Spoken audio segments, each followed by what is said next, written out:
बड़ा खतरा ये था कि इंडिया में एक खुदकुश हमला होने वाला है। ताल्लुक रखने वाला एक लड़का आदमी जो कि जाता है इंडिया पे हमला करने और रशिया के जो लोग हैं उसको पकड़ते हैं, उसके खिलाफ जो है वीडियो बनाते हैं और वो बंदा खुद मानता है कि मैं टर्की से आया हूँ, मैं मुसलमान हूँ, मुझे भेजा गया है इंडिया के पॉलिटिक्स लेवल पर जो बड़े लेवल पर लोग हैं उन पर हमला करने के लिए। एक आतंकी जो कि तुर्की में ट्रेनिंग ली जिसने, आगे ही मुसलमान जो है वो टेररिस्ट के नाम से जाने जाते हैं। इस चीज़ को ख़त्म करने के बजाय दिन ब दिन जो है कोई ना कोई ऐसी न्यूज़ आती है कि मुसलमानों की इमेज जो है बुरी बन जाती है इंटरनेशनल लेवल पर। आगे ही पाकिस्तान में इन्वेस्टर इन्वेस्ट नहीं करते। और इसमें ये कहा जा रहा है कि जो टर्की है उसका भी हाथ शामिल है। मेरा आरोप है रोहित भाई, सीधा सीधा मेरा आरोप है, इसमें टर्किश इंटेलिजेंस का हाथ है। बंदा उज़्बेक हो जरूर, बट ये टर्की में रहता था, टर्की में इसकी ब्रेन वॉशिंग की गई, इंडोक्ट्रिनेशन किया गया और इसको रशिया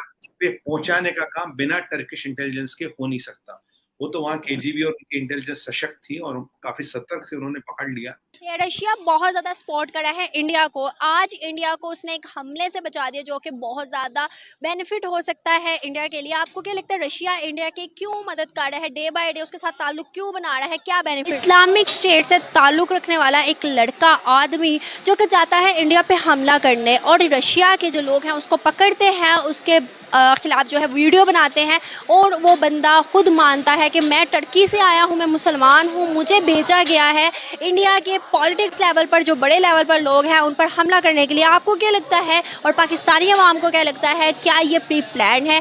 क्या ये जो चीज़ है इस्लामिक स्टेट्स के लिए ये चीज़ बेनिफिट साबित हो सकती है इंटरनेशनल लेवल पर, या फिर और ज़्यादा हमारी इमेज जो है वो ख़राब हो गई है? आगे ही मुसलमान जो है वो टेररिस्ट के नाम से जाने जाते हैं। इस चीज़ को ख़त्म करने के बजाय दिन ब दिन जो है कोई ना कोई ऐसी न्यूज़ आती है कि मुसलमानों की इमेज जो है बुरी बन जाती है इंटरनेशनल लेवल पर। आगे ही पाकिस्तान में इन्वेस्टर इन्वेस्ट नहीं करते। एक आदमी जो कि इस्लामिक स्टेट से ताल्लुक़ रखता है इंडिया पर गया था हमला करने, उसको रशिया के लोगों ने पॉइंट आउट किया और उसकी वीडियो बना के सोशल मीडिया पर वायरल की, जिससे इस टाइम इस्लामिक स्टेट्स की रेपुटेशन बहुत ख़राब हो गई है। उस आदमी ने खुद माना है रशिया के लोगों के सामने कि मैं टर्की से आया था, इस्लामिक स्टेट से, मतलब मुसलमान हूँ और मैं इंडिया पर छोटे हमला नहीं बल्कि मैं पॉलिटिक्स लेवल पर एक बड़ा हमला करना चाह रहा था और करने आया था।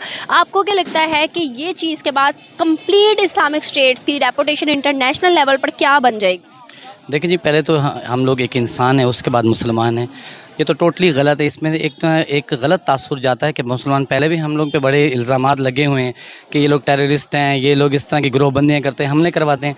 तो इससे एक और नेगेटिविटी जो, जैसे आपको पता है पीछे दिन न्यूजीलैंड में एक यहूदी ने मुसलमान लोगों को मारा, तो क्या तासुर कि ऐसे ये भी एक गलत तासुर है कि मुसलमान इंसान को कहीं पे ही भी मारना गलत है, चाहे वो कोई यहूदी है, चाहे हिंदू है, मुस्लिम है, क्योंकि उसने जो किया है या जो वो कर रहा है दुनिया में उसका जवाब दे तो उसने होना है। आपको किसी ने जज नहीं लगाया कि आप जाएं और उन पर हमला करें, उनको मार दें, कहीं भी ऐसा नहीं लिखा हुआ।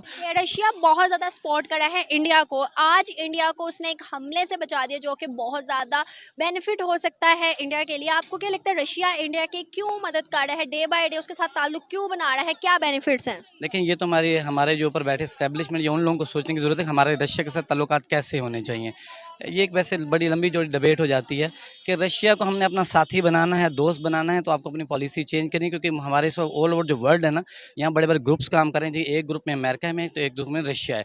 अगर आप अमेरिका के पास बैठेंगे तो रशिया हमारा मुखालिफ है, रशिया की तरफ बैठेंगे तो अमेरिका हमारा मुखालिफ है। ये खुली बात है, ये कोई ढकी छुपी बात नहीं है। लेकिन हमारा मुखालिफ है ना, इंडिया के साथ तो वो दोस्ती बना रहा है, बहुत इंटरनेशनल लेवल पर वो काम कर रहा है, ट्रेड कर रहा है, इंपोर्ट एक्सपोर्ट कर रहा है और बहुत से वैसे ही अपने मतलब एक फ्रेंडली ताल्लुक बना रहा है। पाकिस्तान के साथ क्यों नहीं? देखिए, जब आप खुद, आपके सवाल में ही आपका जवाब है कि जब आपका हमसाया हमारा रशिया हमारा ज़्यादा करीब है, हमने उससे ताल्लुकात नहीं बनाने जाके हमने यूरोप में ताल्लुकात बनाने, तो फिर डेफिनेटली जो हमारा हमसाया है वो हमारा मुखालिफ ही होगा, वो हमारे को साथ नहीं देगा।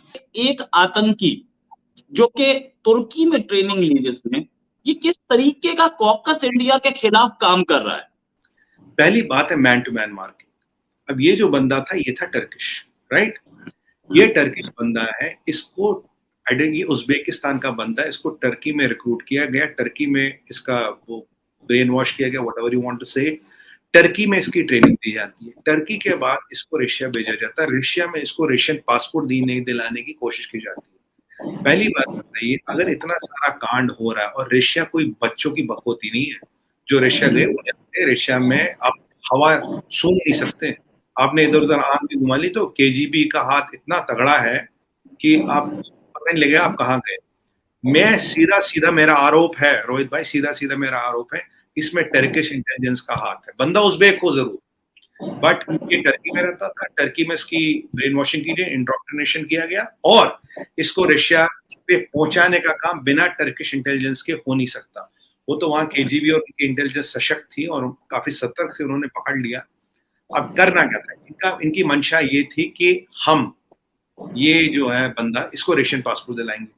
अब काफी कल इस पे डिबेट हुआ था, काफी लोगों ने बोला रशियन पासपोर्ट की जरूरत है, टर्किश पासपोर्ट पे आ जाता। भैया इंडिया का सबसे बड़ा दोस्त कौन है अभी? रशिया और फिर United states of America. Russian passport पे आपका सस्पिशियस सिग्नल मिनिमल है, आप हर सस्पिशन के रडार के नीचे हो, your radar signature is minimal. और क्या दिया इन्हें? एक फेक आइडेंटिटी दी जाती है एक जर्नलिस्ट की। अब ये सुसाइड बॉम्बर था, जो भी इसका टारगेट था उसको उसके पास जाना था। एक रशियन पासपोर्ट होता जी मैं वहां में आपका पत्रकार हूँ, मैं यहाँ कुछ आया हूँ। अगर जो भी टारगेट था एक बीजेपी का नेता था, कोई भी या पॉलिटिकल हमारा मंत्री जो भी थे वो थे, और इनका आइडिया क्या था? उसके पास जाके अपने आप को उड़ा देना। सर रशियन पासपोर्ट और एक fake ID will give him the proximity.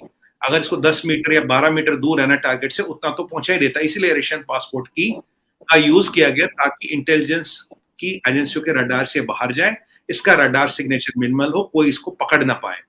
अब डेंजर क्या है? डेंजर है मैन टू मैन मार्किंग। ये बंदा हाईली ट्रेन प्रोफेशनल है, ये कोई आतंकवादी छोटा मोटा जहादी नहीं, इसको एक ही पर्पस के लिए ट्रेन किया गया। इसके लिए इसकी महीनों हफ्तों या सालों ट्रेनिंग हुई है केवल एक पर्पस के लिए। और अगर अब ये मैन टू मैन मार्किंग हो रही है तो हमें थ्रेट सब अंदर से ही नहीं है, हमें थ्रेट सिर्फ पाकिस्तान से नहीं, हमें थ्रेट है जहादी टर्की से भी। ये पाकिस्तान, चाइना और टर्की का जो अलायंस है ये अपने रंग दिखा रहा है।